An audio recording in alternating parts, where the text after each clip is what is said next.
How fascinating. You are about to actually penetrate the realm of Lord Blackfrost. But do not fool yourself. You did not win your passage alone. It was the evil Lord himself who opened the way inside. He's testing me. Yes, and it would appear he now knows what to expect. This should be one of the most fascinating confrontations of the last several thousand years. I simply cannot wait to see the outcome. Yeah? Well, I can't wait to get it over with. We're just a stairway away from Blackfrost. We'll finally make him pay for his crimes. I can't wait to see him in the flesh and watch him die. I wouldn't expect anything less from you. But now we are on his territory. Don't let your hatred blind you. I need you to be ready for anything up there. Have no fear. I'll keep my eyes open before I open his throat. Tell me when you're ready to leave. Do you know what's at the top of those steps? But of course. My great age has not left me blind.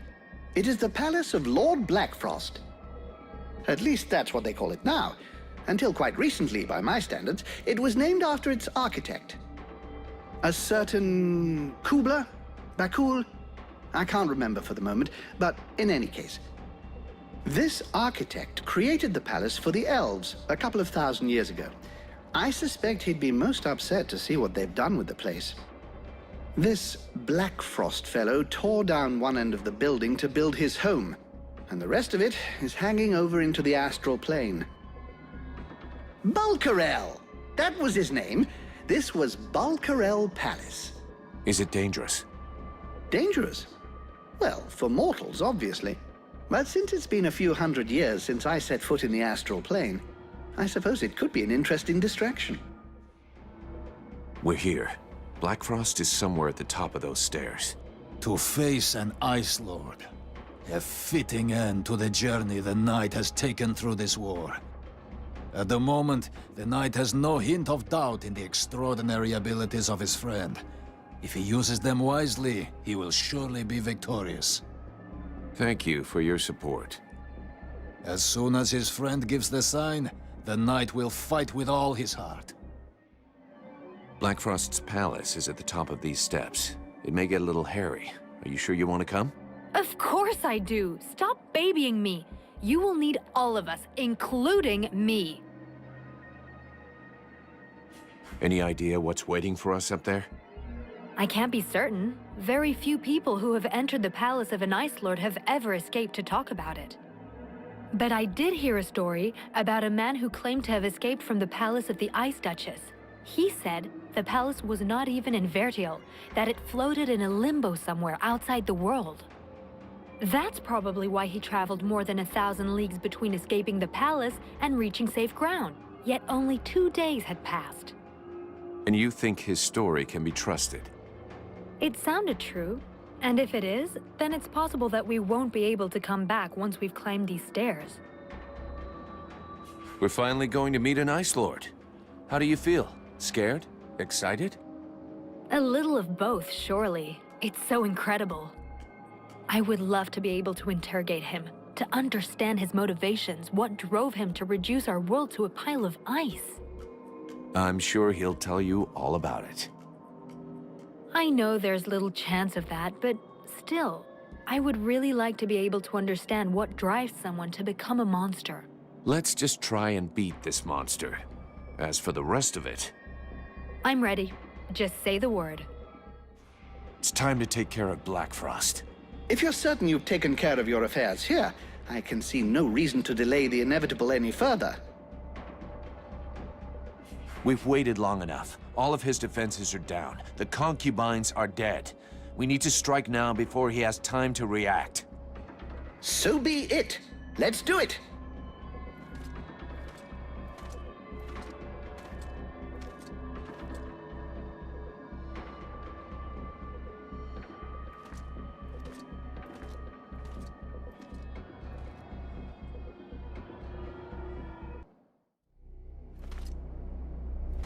Ah, my new protege. So happy you could make it.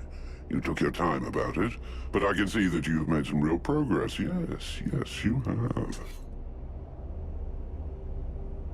Yeah, well, your concubines won't be progressing anywhere, ever. From now on, you're on your own, and there's no escape. Well, that was never my intention. I am in my realm here. You and your companions are my guests.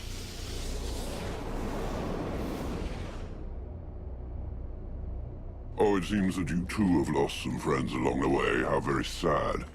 More than most, I know how fragile a friendly alliance can be.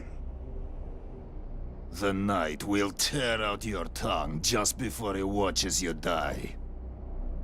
Let's see how well you do without all your slaves.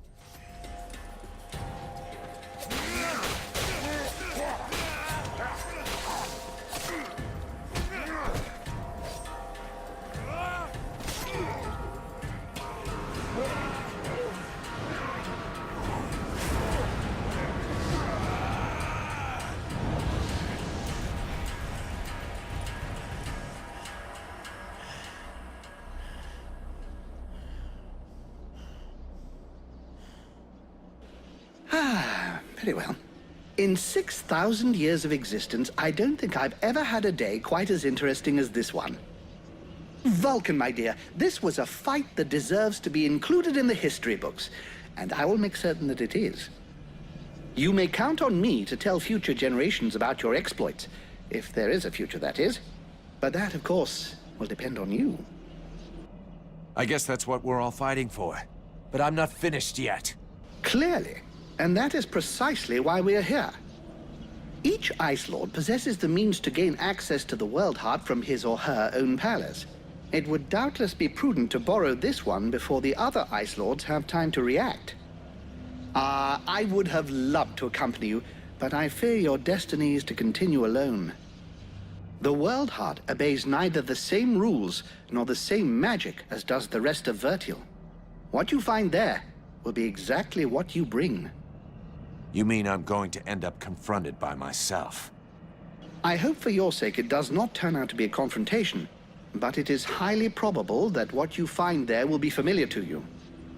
We'll see.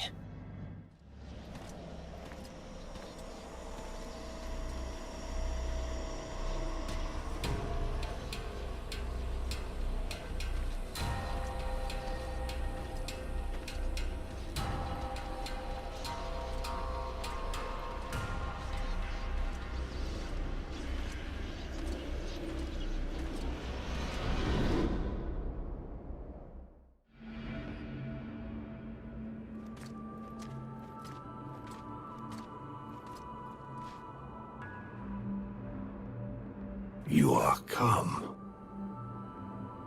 I said I would come. But thou hast taken thy time.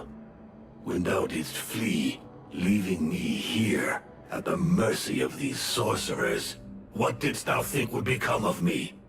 Didst thou e'en take time to think? I don't know what you're talking about. He speaketh to me. What? Since when did You... I did not lie to thee. I had no choice. I had to seize this chance to escape and find a way to fight back, lest we be enslaved here for all eternity. Eternity? Dost thou know how slow the hours pass when thou art the prey of 6 humans, consumed by their lust for power and vengeance? I know this as well as thee. Thou dost not. Thou knowest nothing. I too made use of the confusion. I riposted. I struck back at them, weakened them. But thou hast abandoned me to them.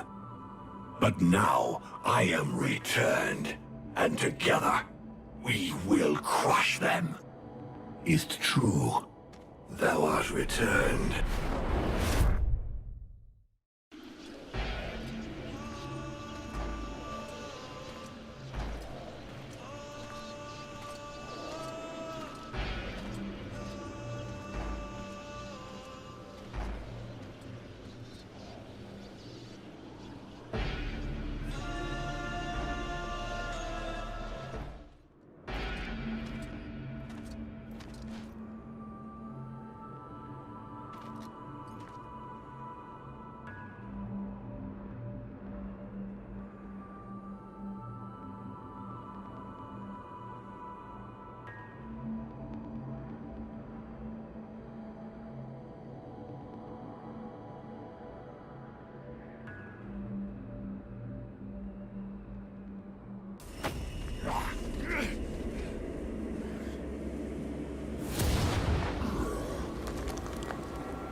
I knew that thou wouldst allow these humans to corrupt thee. A dragon? You summoned a dragon? Ha! One of the few they were able to corrupt, and I turned it against them. Blackstorm defeated it and imprisoned it here. It was trapped, like me. So now you turned it against me. It is thee who has turned against me, abandoning me here, left to pay the price for each and all of thy errors in thy stead, whilst I did all I could to help thee to return. And so it is, I am come to the end of my strength, an empty shell or taken with rot. I did not wish to harm thee, but I no longer am master of all that I do. Is that why you killed my companions? The visions? Blame rather thy human half, for that is who hath invoked them, with its fear and its regrets. Thy companions never traveled through the breach. So it comes to this. You and me. It's time we ended this. Ha! It is all I have awaited. Remove these accursed lances from me, and let the World Heart become whole once more. The World Heart. We made it. Much blood was spilled to bring us here. Let us make sure it was not in vain. Now you are faced with a difficult choice. You have saved the soul of my prince, and thereby that of my entire people. It is possible to do the same for all of Vertial, if you can get rid of the Ice Lords. We're here, Randall. This is the World Heart. The knight congratulates his friend on the forthcoming victory. They were able to keep true to their quest, though the price was great. And now only one test remains. Only one last choice so that all will be resolved. The life of the knight has been spared by his friend. Now it is the fate of the world that is at stake. The faithful friend will remember his duty. The Ice Lords must perish. This is it. The World Heart. You didn't think I would make it, but here I am. So did your books prepare you for this? No books can prepare you for this vision, but they can help you to know what to do here. You stand at the crossroads of the world's destiny. And do you know what you must do? No. I have absolutely no idea. You must free Vertiel from the Ice Lords and break their link with the World Heart. But do not abandon us to the demon. If you let him return to his source, he will certainly regain his strength, but all who live will be destroyed. He will take revenge for what men have made him suffer. None will be spared. And you will die. And I want you to live. The flame will burn bright anew, and the necromancers will be the first into the fire.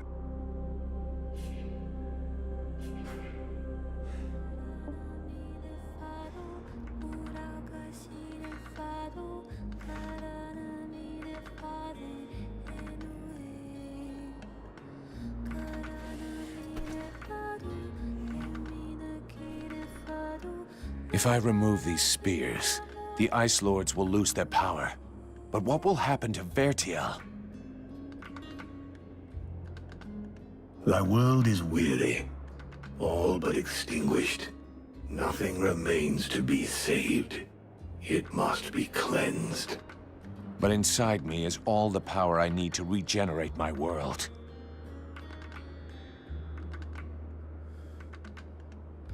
At the cost of mine? Do not think it. Vertiel needs the World Heart. Thou canst not sacrifice it thus. There are still dragons, and this way the necromancers will be destroyed. The fire of the World Heart is not completely out. It will burn bright again, in time. But without us, I forbid thee to do this. I will not die for thee.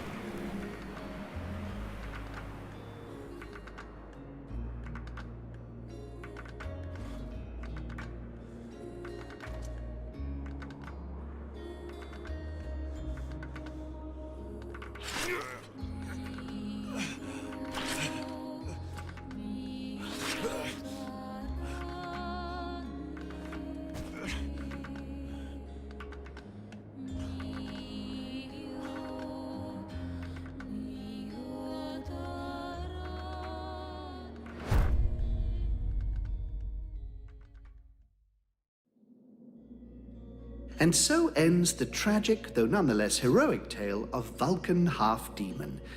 I confess I may have romanticized some aspects of the story, though in my defense, I shall always have something of a soft spot for our dear Vulcan. By releasing the World Heart's energy to the surface, he sacrificed himself in order to heal Vertial and bring an end to the long winter. Ill-prepared for such a powerful energy surge, the Ice Lords were instantly reduced to cinders. I can tell you, no tears were shed at that funeral. Of course, it was only a few centuries before other would-be mages attempted to follow in their footsteps, though what wonderful centuries they were. With Captain Buffalo leading them, the Freeborn Blades legend grew, and they flourished for a time. Sadly, the legend of Buffalo's immortality proved less than accurate, and after 27 battle wounds and another 40 or so years, he eventually died in his bed, to the great sadness of the 3 charming young women who were sharing it with him at the time. Edwin's corpse was mutilated and burned by the command of King Relmar. Such a waste. I remember being quite disappointed at his decision, as I had hoped I might be able to inhabit her body. It had been an absolute age since I was last inside a woman. To no one's great surprise, Relmar proved to be a formidable monarch. Strong, just, and loved by all. He returned a sense of pride to the elves that the war had stolen from them. He often spoke of how much he missed his outlaw years while being forced to sit through long meetings and dealing with political wranglings.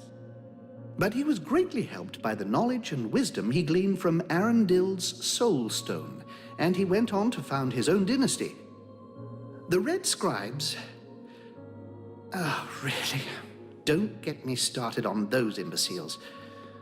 Nonetheless, it would be uncouth of me not to mention how heartbroken young Sybil was by Vulcan's death. Proud to have fought alongside such a courageous companion, the beautiful young scribe lifted her head high and transformed her grief into purpose. She quickly gained the respect of her peers and was elected chief scribe shortly afterwards when Liestas died quite suddenly. Apparently, the fool succumbed after having imbibed a large quantity of a somewhat questionable nectar that he and his doctor had invented. And as for myself, well, my goodness, I fear that is an extremely long story, and you would quite literally die of boredom before I finished the telling of it. But you see, that's what I like so much about mortals. Their stories last just about the right amount of time, give or take a few decades, and then they're done. And then they come around again. One thing is certain, I have all the time in the world, so who knows? I may get to tell you other tales, if you live long enough. Toodle-pip.